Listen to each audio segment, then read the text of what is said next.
Full News Headquarters.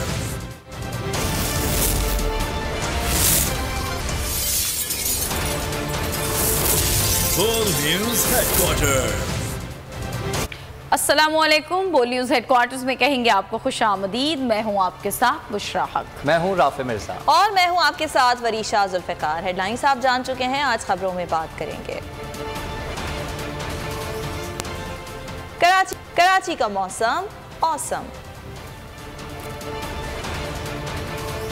बत्ती कब आएगी? अवाम एहतियात करें। टेस्ट ट्यूब कौन? त्योहार पर भी बुरी खबर। और महंगाई का एतराफ। और सबसे पहले बात करेंगे कि इंतजार खत्म हुआ। मानसून के पहले स्पेल ने हल्की बारिश के साथ कराची में एंट्री दे दी। रात गए शहर के मुख्तलिफ इलाकों में बारिश हुई, जिसके बाद मौसम खुशगवार हो गया। Surjani town, Nazimabad, buffer zone, Nagan Chowrangi, Shadman, new Karachi और मुल्का इलाकों में बारिश से मौसम खुशगवार हो गया है। महकमा मौसमियात के मुताबिक मानसून बारिशों का सिस्टम इस वक्त सिंध में मौजूद है। ये सिस्टम आज दोपहर या रात तक बारिश बरसा सकता है। बारिश कब होगी, कराची वालों को इंतज़ार था और रात गए हमने देखा कि कराची के मुख्तलिफ शहरों में बारिश हुई है, जिसके बाद इस वक्त भी कराची का मौसम खुशगवार है।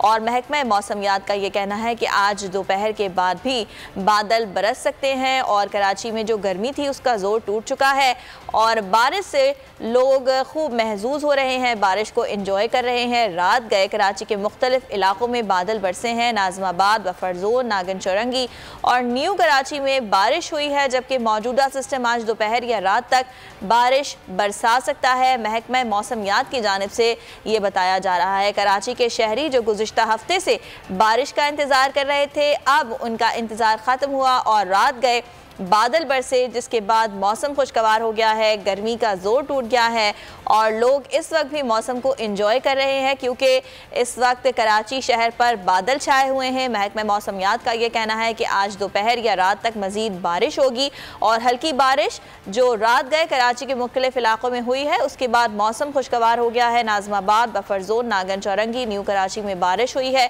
और हल्की बारिश हुई है कराची के मुख्तलिफ इलाकों में, जिसके बाद मौसम खुशगवार है। मज़ीद बारिशों की पेशगोई महकमा मौसमियात की जानिब से की जा रही है। मानसून का ये पहला स्पेल है जो रात गए कराची के मुख्तलिफ इलाकों में बरसा है। मौसम खुशगवार हो गया है और शहरी सुबह के वक्त भी मौसम को एंजॉय कर रहे हैं। कराची में बिल आखिर बादल बरस गए। कराची के शहरियों को गुज़िश्ता हफ्ते से बारिश का इंतज़ार था, जो अब ख़त्म हुआ। और महकमा मौसमियात हुक्काम के मुताबिक कराची में हवा के कम दबाव के बायस हब्स की कैफियत ताहाल बरकरार रहेगी, जबकि आइंदा 24 घंटों के दौरान शहर में गरज चमक के साथ बारिश का भी इम्कान जाहिर किया गया है। इसी हवाले से मजीद बात कर लेते हैं। हमारे नुमाइंदे नदीम अहमद साथ मौजूद हैं। नदीम, बताइएगा कराची के मौसम के बारे में महकमा मौसमियात क्या बताता है? जी हाँ, पहले तो मौसमियात की जानिब से पेशगोई की गई थी कि 2 जुलाई से बारिश का आगाज़ होगा, ताहम आज जो है वो कहा जा रहा है कि आज दोपहर 1 बजे के बाद से जो है वो शहर के मुख्तलिफ इलाकों के अंदर शुरू होने वाले बारिश का जो सिलसिला है वो आइंदा 48 घंटे तक जारी रहेगा।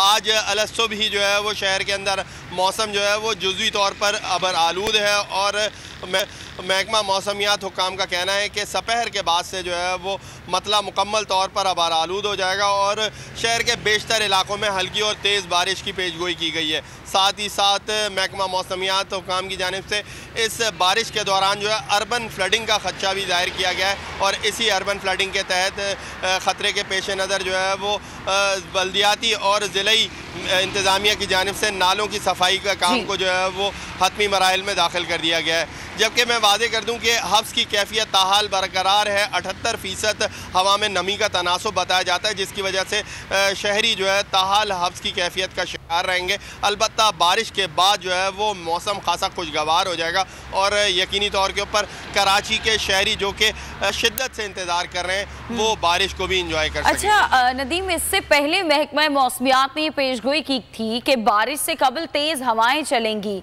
तो क्या अभी भी कुछ ऐसा ही बताया जा रहा है कि पहले तेज़ हवाएं चलनी है उसके बाद बारिश होगी? जी हाँ बिल्कुल, महकमा मौसमियात हुकाम की जानिब से जो चार्ट जारी किया गया है मौसम की पेशगोई के हवाले से, उसके मुताबिक आज दोपहर 1 और 2 बजे के दरमियान जो है वो शहर में तेज़ हवाओं के झक्कड़ चलेंगे और इस दौरान तकरीबन 36 किलोमीटर फ़ी घंटा की रफ्तार से हवा चल सकती है, जिसकी वजह से यकीनी तौर के ऊपर शहर में तेज़ हवा के बायस हादसात भी रोनुमा हो सकते हैं। तो महकमा मौसमियात हुकाम की जानिब से एडवाइज़री जारी की गई है कि शहरी इस सारी सूरत हाल के दौरान एहतियात बरतें और बारिश के दौरान जो है वो के इलेक्ट्रिक हुकाम की जानिब से भी शहरियों के लिए एडवाइज़री जारी की गई है कि शहरी जो है वो बारिश के दौरान बिजली की तनसीबात से दूर रहने की कोशिश करें ताकि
रिपोर्ट हुए हैं। मुस्बत केसेस की शरह 4.61% रही।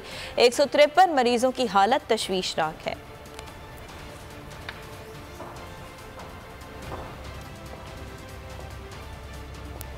दीगर खबरें शामिल करेंगे। शहबाज गिल ने अता तारर को टेस्ट ट्यूब बेबी भी करार दे दिया। कहा कि अता तारर बुशरा बीबी के खिलाफ गलत जुबान इस्तेमाल कर रहे हैं।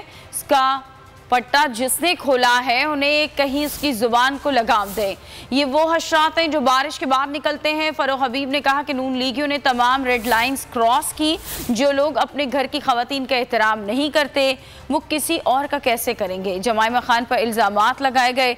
इमरान खान के घर तक को निशाना बनाया गया। मोहतरमा बुशरा बेगम साहबा, उनके बारे में गलीज जुबान इस्तेमाल करना, उनको किसी तरीके से फाइनेंशियल करप्शन स्कैंडलाइज करने की कोशिश करना, गलाजत करें वो आपने करनी हमें पता है। अब आप हमें वहां तक ले आए हैं कि जो बात आप करेंगे उसकी दुगनी आवाज में आपको जवाब होगा। हम आपके लेवल पर नहीं उतरेंगे, लेकिन अगर आपने दोबारा खातून अव्वल के बारे में इस तरह की जुबान इस्तेमाल की कि फिर आपको उसी जुबान में जवाब आएगा। ये आज जुबान से बूट पॉलिश करने की कोशिश कर रहे थे। कोशिश ये थी कि किसी सूरत ये दिखाया जाए कि इमरान खान फौज के मुखालिफ है, हम फौज के बहुत करीब हैं। मरियम सफदर साहबा, हम उनका एहतराम करते हैं औरत होने के नाते। जितने भी आपके लीडरान नैब में पकड़े गए थे उनके फोनों का डाटा अगर पाकिस्तान में सामने रख दिया जाए और वो क्या मामलात हैं वो आप सबके सामने आ जाएंगे। शोर मचाए शोर, इस वक्त जो कहानी है वो चल रही है। 3.5 साल बाद भी इनके पास सिर्फ तोशा खाना है।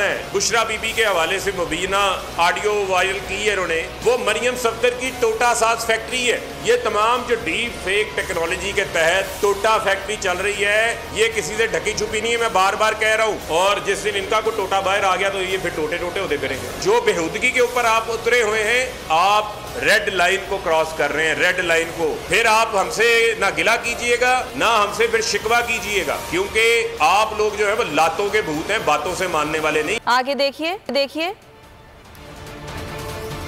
फजर से पहले बांग।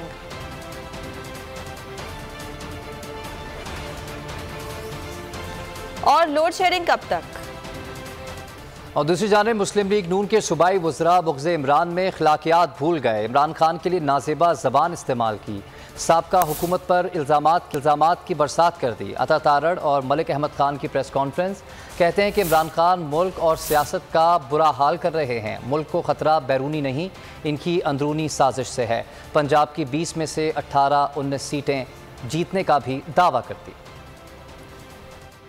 ये वाहिद आदमी है जो कहता है कि मैं हूं अमर बिल मारूफ और बाकी जो है वो सारे वो नहीं वल मुनकर की उसकी कैटेगरी में खड़े होंगे, और जो इस बुराई को नहीं रोकेगा वो न्यूट्रल रह के बुराई का हिस्सा बनेगा। आपकी तो टोटल जो आपने ये बुनियाद बनाई, इस पे किया क्या कि आपने बैरूनी साजिश का नाम देकर असल में एक अंदरूनी साजिश की। और आपकी अंदरूनी साजिश क्या थी कि पाकिस्तान की जो आइन आपको हक देती है कि आप एक तरीके अदम एतमाद ला सकते हैं, एक आइनी तरीकाकार है। अब जब उस आइनी तरीकेकार के ऊपर जाके आपकी हुकूमत के खात्मे के लिए कोशिश हुई और आपने भीख मांगी अस्करी अदारों से कि आपकी मदद की जाए, ऑन रिकॉर्ड है ये बातें, आपने जलसों में जाकर कहा कि न्यूट्रल रहना गुनाह अजीम है, न्यूट्रल तो जानवर होता है। ये जो मीर तोशा उल दौला खुद लोगों को कभी किसी को कहें कि ये सिराजुल दौला है, किसी को कहें कि ये काफिर है।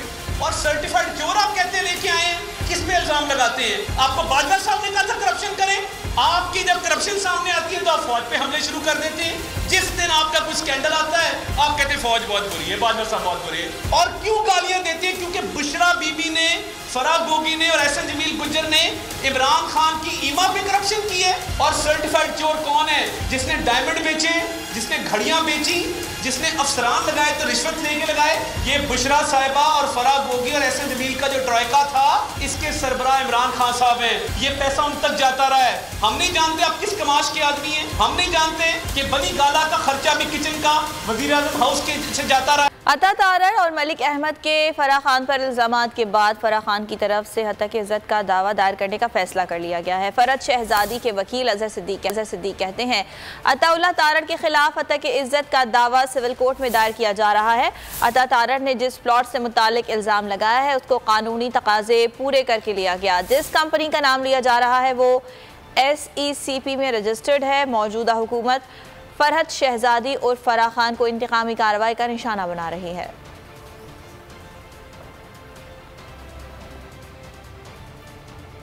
लाहौर के जलसे में मरीम नवाज की पीपल्स पार्टी पर भी तनकीद। कहा कि 2013 में जब हम आए तो 20 घंटों की लोड शेडिंग थी। महंगाई पर मरीम ने कहा कि हमने मजबूरन पेट्रोलियम मसनूआत की कीमतें बढ़ाई। लंदन में नवाज शरीफ ने दिल पर पत्थर रखा। खुदा की कसम खाकर कहती हूँ कि मुल्क दिवालिया होने का खदशा ना होता तो हम मर जाते मगर कीमतें ना बढ़ाते। मरीम नवाज का कहना था कि इमरान खान का चैलेंज शहबाज शरीफ ने कबूल किया, सब ठीक करके दिखाएंगे। पंजाब कभी इमरान खान को वोट नहीं देगा। जुलाई को लोग अपने बच्चों के मुस्तकबिल को वोट देंगे। क्या 2013 में नवाज शरीफ की शेर की हुकूमत आने से पहले 20 घंटे लोड शेडिंग थी या नहीं थी? मुझे इस चीज का दिल से एतराफ है कि पेट्रोल की, डीजल की कीमतें हमें बढ़ानी पड़ी और दिल पर पत्थर रख के बढ़ानी पड़ी। कीमतें बढ़ाने के बाद हम घरों में छुप कर नहीं बैठे। मैं खुदा की कसम खाकर कहती हूँ अगर पाकिस्तान के दिवालिया होने का, आपके और मेरे मुल्क के दिवालिया होने का खतरा ना होता तो हम मर जाते, ये कीमतें कभी ना बढ़ाते। मैं शहबाज शरीफ साहब के स्टाफ से पूछा, मैंने कहा शहबाज शरीफ साहब किस वक्त सुबह उठ के काम करते हैं? वो कहते हैं कि वो तहज्जुद के वक्त उठते हैं, उसके बाद वो एक्सरसाइज करते हैं और फजर की नमाज पढ़कर आवाम की खिदमत में हाजिर हो जाते हैं। आप लोगों से ये कहना चाहती हूँ कि खुदा का वास्ता इस बार ये सोच समझ कर वोट देना कि आपकी अपनी तरक्की को वोट देना, अपनी कामयाबी को वोट देना, अपने बच्चों के मुस्तकबिल को वोट देना। शहबाज शरीफ के सुबह सवेरे काम करने के बयान पर मरीम नवाज को शहबाज गिल का करारा जवाब। कहा कि मुर्गा भी फजर से पहले ही बांग देना शुरू करता है और फिर घर वाले उसे खाने के लिए ज़िबा कर देते हैं। बेचारे शहबाज को उसके हैंडलर्स ने ज़िबा कर दिया। फ़ारूक हबीब कहते हैं कि महंगाई की शरह 31% पर जा पहुँची। आवाम इन्हें बद्दुआएं दे रहे हैं। लोग शहबाज शरीफ का नाम लेना तो दूर की बात, सुनना भी नहीं चाहते। भी उठता है, वो भी बांग दे देता है वो फजर से पहले ही। और फिर उसे जिस दिन लजीज खाना बनाना होता है उसे ज़िबा कर लिया जाता है। इसी तरह बेचारा शहबाज शरीफ भी छोटे पर्दे का प्लेयर था, बैरूनी साजिश ने और उनके हैंडलर्स ने इनको बड़े पर्दे पे लाके ज़िबा कर। अब उसके पल्ले तो कुछ रहा नहीं, उसका तो रोज मजाक उठता है बेचारे का। वो तो स्टैंप हो गए फॉर लाइफ, नाअहल और निकम्मे के तौर पे, नालायक के तौर पे। लेकिन बात ये है कि अगर आप कॉम्पिटेंट हो ना तो बताना नहीं पड़ता आप कितने बजे उठते थे, आपका काम बोलता है, आपका काम उठता है। अब बिजली अगर नहीं आएगी 24 घंटे तो लोगों ने शहबाज शरीफ कितने बजे सो के उठता है इसको सर में मारना है। अगर गैस नहीं मिल रही, फैक्ट्रियां बंद हो रही हैं, लोग बेरोजगार हो रहे हैं, तो लोगों ने शहबाज शरीफ के उठने को सर में मारना है। ये जो 5 बजे तहज्जुद के टाइम उठता है, मुझे नहीं समझ आती मरियम सफदर ने कौन सा ऐसा आला लगा रखा है जिससे वो ये जांच रही है कि शहबाज शरीफ तहज्जुद के टाइम उठता था और इमरान खान जो है वो 12 बजे उठता था। पहले तो वो खातून है तो उनको इस किस्म की बातें जो हैं वो करने से पहले 10 बार सोच लेना चाहिए।